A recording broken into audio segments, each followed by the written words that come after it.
What's up YouTube, Webbers5 here, coming out today with my October 2019 Endymion Rokket profile.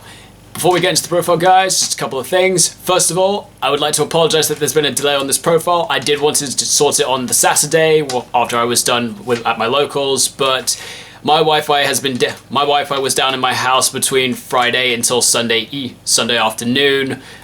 I didn't realize it was back on until after I got back from work Sunday night, and by the time I was done, I was too shattered to do anything.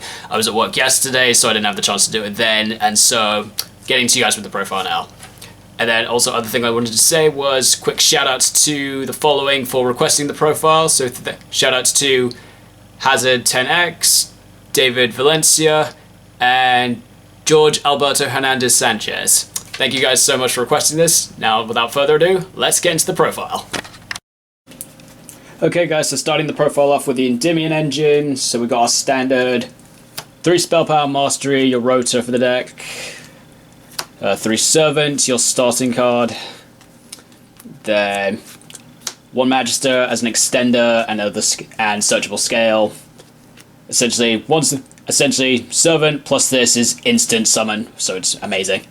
Then my summonable targets from the servant, 1 Endymion the Mighty Master of Magic, and 1 Mythical Beast Jackal King. Just playing them 1 of each, because frankly, I usually only ever want to summon them off the servant. Jackal King might be nice to have in my hand earlier, but he's iffy. But I'm finding 1 is fine. Same with Endymion. And then Magister, as I said, I added recently to add a searchable scale 8 if I've got the servant already in hand. And also as an extender, because sometimes I add Endymion to my extra deck with Elektra Might so I can summon it later off Magister, so it's got a spell counter.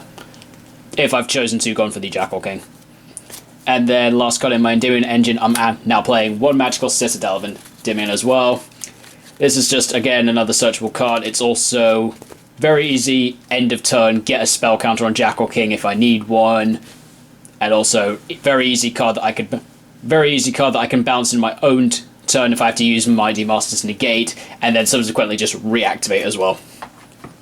So up the engine a little bit from last time, so it's now an 11 card engine, but I'm happy with it at the moment. So that's it for the Endymion engine.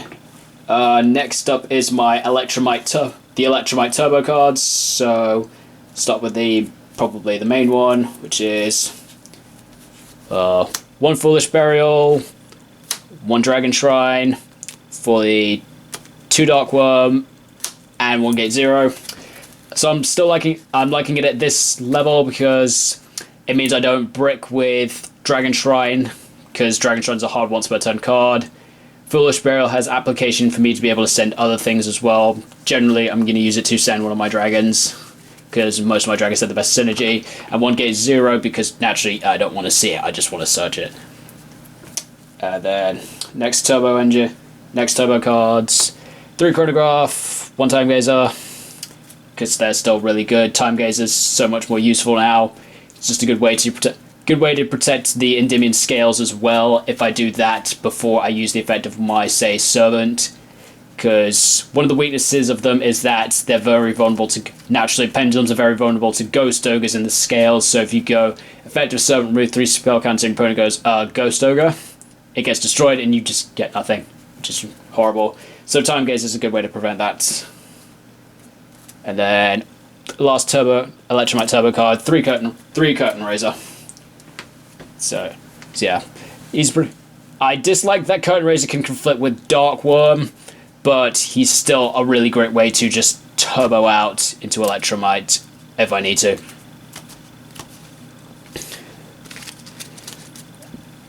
Okay, next going into the Rokket engine. So my Rokket engine's very small, but it works. So playing 3 Quick Launch just to summon into my Rokket of choice, which is 1 Explode Rokket. So I've been playing this engine because after Argapane got hit, naturally we can't do the easy Argapane, summon Vortex, continue with play. Without that, we now got to go back to what we did before, which was playing Absolute. So I thought, what quick ways can I use to turbo out a level 7 monster? And then when the rocket struck, and then a couple players at my locals play like rockets. So I was watching it on a couple of games. I'm like, ooh, explode rocket, that looks interesting. I took a closer look at it. I'm like, this is a level 7 monster. Quick launch isn't once per turn. I might think about trying the rocket engine as both a spell turbo way and just a way to turbo out the explode rocket. So I've got a level 7 on board. So yeah. Originally I was trying this engine as 3 quick launch, 3 explode rockets, and then 3 of the next card I'm playing, but I'm finding the smaller engine works fine because, frankly, I primarily just want to hit a quick launch to go into the explode rocket. After that, I don't really want to do much with it. And then, so other rocket cards I'm playing. 1 Absoluta Dragon. So this card isn't technically a rocket, but it has the effect that if I control a rocket, I can special summon it from my hand. He also has the other effect, if he's sent to the graveyard, I get to rota for any rocket monster of my choice. And again, Absoluta, like Explode Rocket, is a level 7, so it's another way to go into Vortex. Go into Absolute to go into the Vortex. It's pretty useful. And as I said, he gets to search when he goes to the grave, so if I do use him for the Absolute play, I can technically chain block with it so that if my opponents, say, got no monsters on their field and they're going to gamma me, which they're probably not going to gamma at that point because they probably would have gammaed against the Elektra Might. But just in case, I can chain block and go chainlink 1 Absolute to special summon on chainlink 2 Absolute to search, or vice versa if I'm worried about an Ash, but whatever. And then the last rocket I'm playing, which is the rocket I always tend to search off Absoluta, 1 Rocket Synchron. So Rocket Synchron is just a 1-card Borreload Savage Dragon in this combo. Because after you send the Absoluta, you go search Rocket Synchron. If you've still got your normal summon, you can normal summon the Rocket Synchron, res Absoluta, and then you can immediately synchron to Savage. So I'm really liking it as an engine. I'm finding it very consistent at this size, so it's really good. If anyone's feeling about trying it out, I would recommend it. It's quite nice. But guys, one thing to keep in mind with Rocket Synchron is after you use its effect, you're locked out of your extra deck except for dark monsters. So keep that in mind, that if you're going to use Rocket Synchron as a normal summon, try and do it maybe at the end of your combo if you want to, say, like make Dawn Dragster or something. But yeah, it's pretty easy. And that's it for the rocket engine. Then into my dragon package. The first card of my dragon package, not technically a dragon, but I'm playing 3 Dragon Caller Magician. So I'm playing him because he's a level 7 monster, so he's a level 7 monster, so I can use it to make Absolute. And I'm primarily using him for his Pendulum effect, which lets me, once per turn, target a monster on the field, turn it into a dragon. So that's pretty useful. So I can use that to guarantee I can get the LP off, or as a desperate turn 1 play, if I've been disrupted too many times that I wasn't able to play through it, I can just summon another dragon, turn Elektra Might into a dragon, and end on a Heavenly Spheres, which is a nice disruption. Another reason I'm playing Dragon Caller is because of something in my extra deck, which I'll get to later. And then other dragons I'm playing, 1 Destrudo. This is the main thing I want to summon off LP, so I can both make it to my... It's a level 7, so mainly for the Absolute, and then he's set up in the grave to do his own thing. 1 Ether as the main thing I tend to want to summon off the Heavenly Spheres, as a disruption of banishing something, which is quite nice.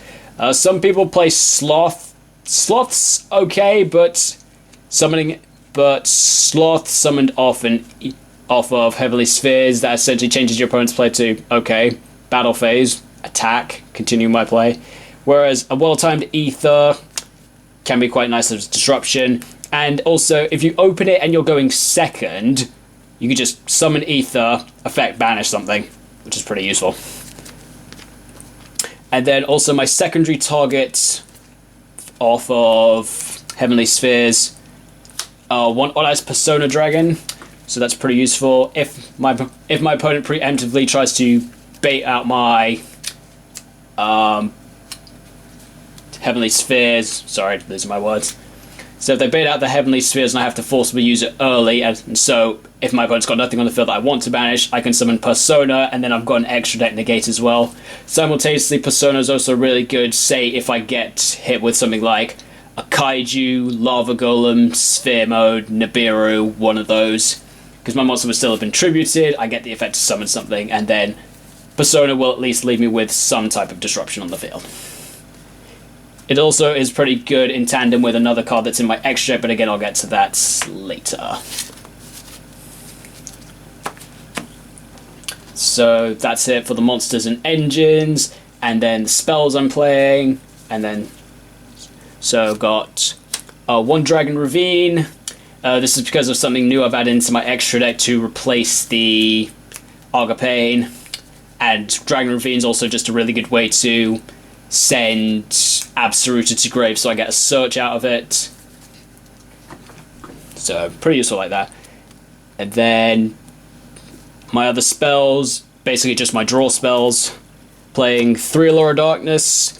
I've been going back and forth about this card for a long time, but in the current build that I'm playing, because I play the Rokket engine, which is kind of much more combo specific, I don't really want to play Desires, because if I banish one of those Rockets, if I banish like one of those Rockets, that's kind of the engine dead. And also, say if I banish the Rokket target, and then I hit the Quick Launch, well, Quick Launch is just a dead card. So Allure works fine, and my deck is almost all dark types, with the exception of, I think last time I counted it was, I've got 4 non-dark targets, so it's fine. Then other draw cards, 1 Upstart Goblin, because quick draw, quick spell counter, very easy. And then last card I'm playing basically serves the same purpose as Upstart, playing 1 Day of Peace. So it's kind of irritating that my opponent draws 1 as well, but I'm giving this a go because, again, it's another way to get a quick spell counter. If I go first, the side effect doesn't matter because I can't attack on the first turn, so my opponent's not going to take damage. If, say, I'm going second, I just activate this in main phase 2 after I've done my battle phase, and then I'm protected from damage in the next turn. Also, simultaneously, it's a draw card I can use if I'm going into say I'm going into time, and I want to find a way to deal damage, and then just be like, okay, I'm going to 1 Day of Peace, so now you can't damage me on your turn, and yeah, we've got a few minutes left, so whatever. Okay, so that's it for the main deck. Going into the extra deck. So most of your extra deck is naturally your turn 1 combo specific. So the engine. So your extra deck is primarily between 7 to 9 cards for your turn 1 board. And that's pretty much as followed. Most of you will know what this is if you've played the deck before, for those who are quite new to it. So maybe the extra deck.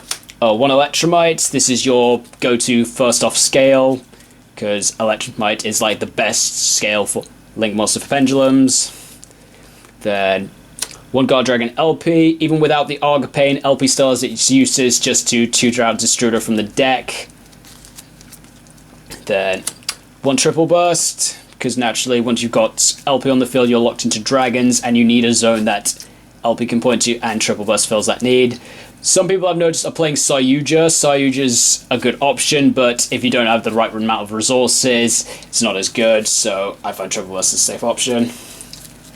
Then 1 Absolute Dragon.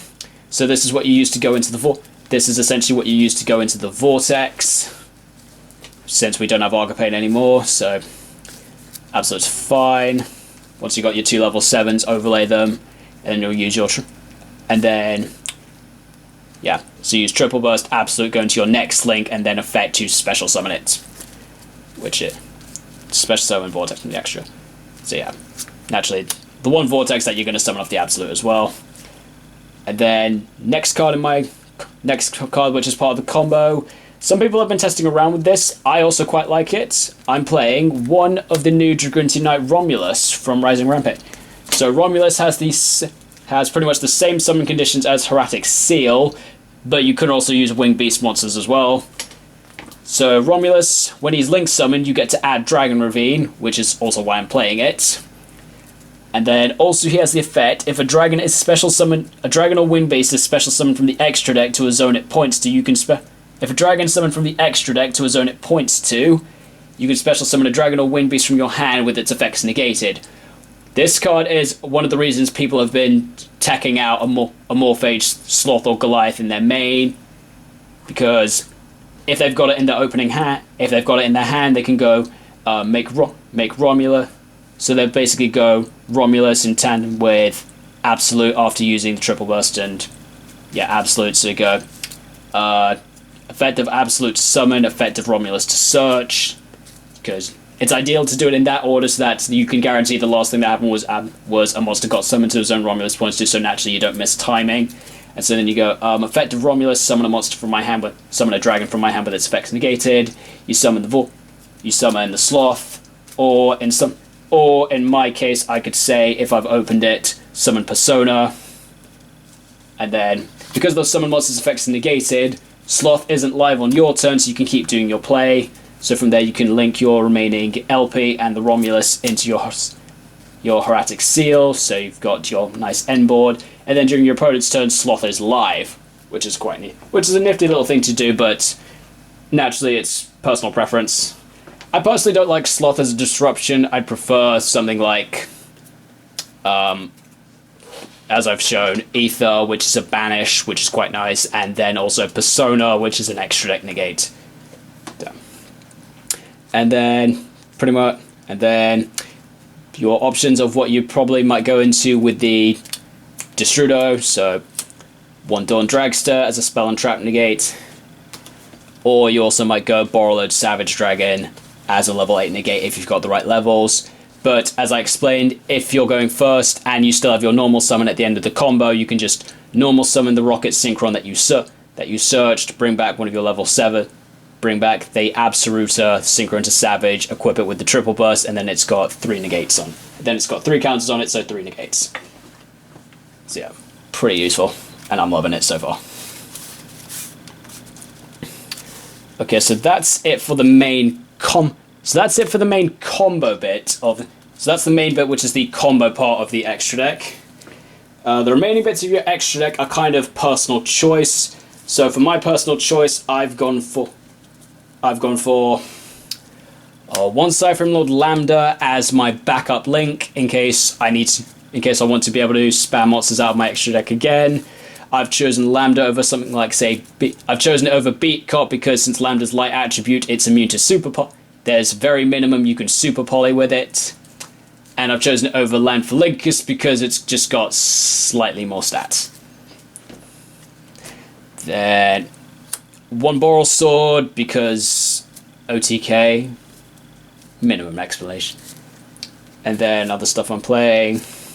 1 Abyss Dweller as the only exi playing, because Abyss Dweller is basically the best exes right now. Oh wait, it's not the only exes. I forgot I'm playing Absolute. Sorry guys, my only rank 4 that I play, because Abyss Dweller is basically like the best rank 4 right now, and it just got reprinted in Ultra, so I'm kind of happy about that. Then I'm also playing 1 Cyber's Quantum Dragon. It's a nice generic level 7 I can go into with Destrudo. And Quantum's really useful for getting rid of problematic monsters that can't be destroyed. Thunder Dragons, really good against Colossus. Just bounce it back to the extra, then it can attack again. So it gets around any destruction effects. Also good against, say, like Dingirsu. Yeah, pretty good. Quantum's been very useful for me in several games. Love it. And then last slots in my extra deck. This one's a kind of tacky one. Some of you might know which card this is because if you saw my recent tournament match against that Dark Magician player. 1 Trident Dragion. So this card's all the way old. This is an old school card way back from Raging Battle. It's a level 10 Dragon Synchro that requires a Dragon type tuner monster and 1 or more non-tuner Dragon type monsters. So, if I'm going second, I might say after I've done my LP to summon Destrudo out of the deck, that acts as my level 7 Dragon Tuner, and then if I've got one of my level 3s and I've got Dragon Caller Magician in my scale, I'll use Dragon Caller's effect, target one of my level 3s, turn it into a dragon, and then I can synchro into Trident Dragion, and then I get Trident Dragion's effect, which is when he's synchro summoned, I can destroy up to 2 cards I control, and then if I do, for each card that was destroyed by the effect, he gains 1 additional attack for the turn. So if you're against like a non-back row deck, or something that you know you can easily just attack through for game, you can just summon Dragon, effect, pop 2 cards you control, you can just pop your scales, if you probably don't need them at that point, and then it can attack 3 times, which essentially will give you the game against the right matchups. And guys, even though you might think it's as difficult to pull off because it says Dragon-type tuner and a non-tuner Dragon-type monsters, I've done testing, I can actually pull this off quite easily. Again, I would only tend to want to do this if I'm going second. So going first, it's not that great, but he's still a good option. He's still a nice little option of something I can do. And frankly, attacking 3 times with a 3k dragon, that is very fun to do. I haven't had that much fun doing that with a dragon since the days I used to play Odd Eyes Rebellion Dragon. I remember summoning this all the time back in the day, and it was just such a good way to go for game. I'm going to leave a comment in the description, guys. Please thumbs up for those of you who have also gamed people with Odd Eyes Rebellion Dragon's effect. And then the last card in my extra deck. This is a new addition I got from my Chaos Impact sneak peek that I've decided to have a go with. I'm playing 1 Draco Berserker of the Tenyi. So this is a generic level 8 Dark Worm Synchro with 3000 attack. So I'm playing him primarily for his first effect, which is when your opponent activates a monster effect, as a quick effect, you can just banish it straight up. So the way I see it is, if say you're game 1 and you're not sure what you're up against, there's a good chance your opponent's playing some kind of monster board.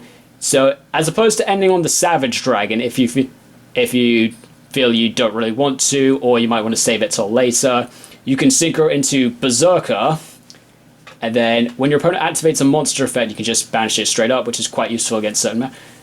One of the advantages of that is, say you're up against, or you can summon it if you know what kind of decks you're up against. Like, an example would be the Danger Engine. Say your opponent reveals a danger in hand, you go, okay, effective Berserker, banish it. Then it resolves as much as possible. They discard a card.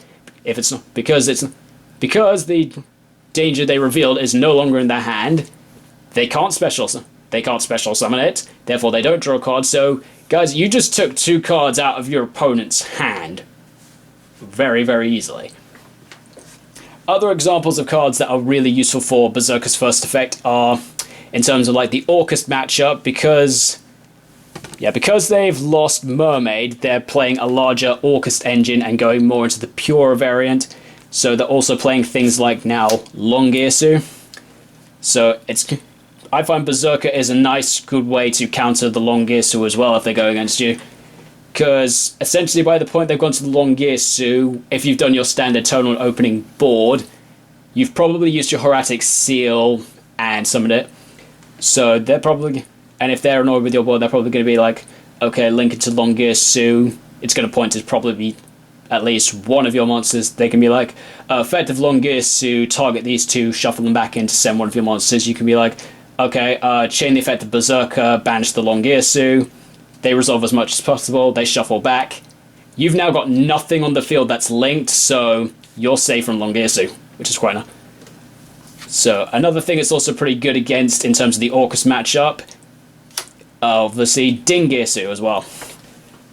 Because naturally Dingirsu has a potential activated effect on summon, and so you can just go, okay, so they go, effective Dingirsu on summon, you can be like, okay, chain Berserker, banish it. Now, in this situation, it's good, but it's also iffy. Because Dingirsu's got like the 2-option effect when it's summoned, your opponent does have to declare which one they're doing before you have the chance to respond. So in the situation where they're like, activate effect, attach a banished, you go, okay, effective Berserker, banish the Dingirsu. Dingirsu gets banished, it's no longer on the field, so they don't get that material back. If, however, they choose the option which is to send something, yes, you can do the Berserker to banish it, but you are still going to lose a resource out of it. So, pick accordingly, but I think it's a really good option going against Dingirsu as well, because, guys, keep in mind, Dingirsu can only be special summoned once per turn, so even if they've got that Orcus card that lets you summon a banished machine, they can't bring the Dingirsu back after that, for that turn. And then another reason I'm liking the Draco Berserker is he's like a simpler Borreload as well, because once per turn, if he attacks into an opponent's effect monster and destroys it in battle, it gains its attack points, then it can attack again against another monster. So that's a really good way to try and push for game as well on some heavy damage. The downside of it is, if say you're against like a matchup like Sky Striker, you go affect the Berserker, attack into your monster, effect gain its attacks, and I can attack another monster. If they choose to just go, okay, no summon of Ray, you kind of just got a dead Berserker there right now. But still, he's just a nice option. I'm just going to try around with him, and hopefully he's going to be really useful. Okay, so that's it for the main and extra. Going into, for those interested in my side deck, my side deck's pretty straightforward in terms of my locals. So guys, naturally, for those of you who are on the local basis, naturally just plan your side deck accordingly to your locals, or say just matchups that you struggle with, and also maybe incorporate a little bit for the meta. So my side deck currently is 3 Phantasme. Links are still a prominent summoning method, so Phantasme is good. 3DD Crow. Graveyard is so prominent right now, so Crow is just being really good right now as well. When I had my World Celebration tournament, I sided Crow every single time, and he won me every single game. 3 Denko. At my locals, I'm getting a lot of back row matchups, so I upgraded my Denko up to 3. 3 Cosmic Cyclone, again for the back row matchups.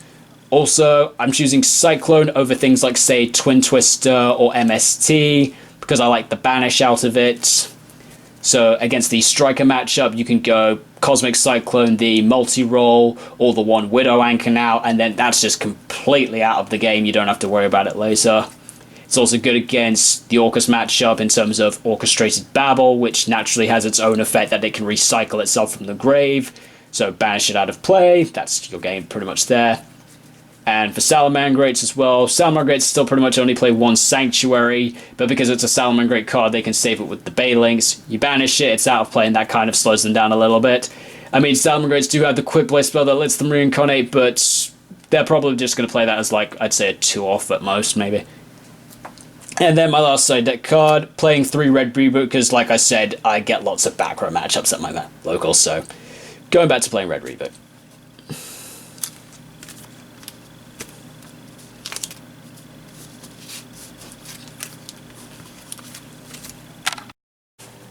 Okay guys, so that's the profile. Hope you guys enjoyed it. Leave a comment down in the description below of what you think about it. Be sure, and for those really interested, subscribe to the channel for more of my content. And for those already subscribed, feel free to hit the notification bell so you don't miss any more uploads.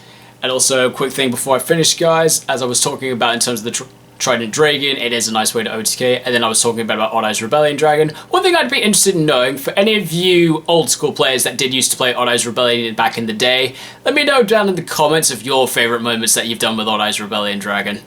So, thank you so much for watching, guys, and I will see you next time with some more profiles. Thank you so much for watching. Be sure to subscribe to Webbers5, and if you're already subscribed, feel free to hit that notification bell so that you never miss an upload.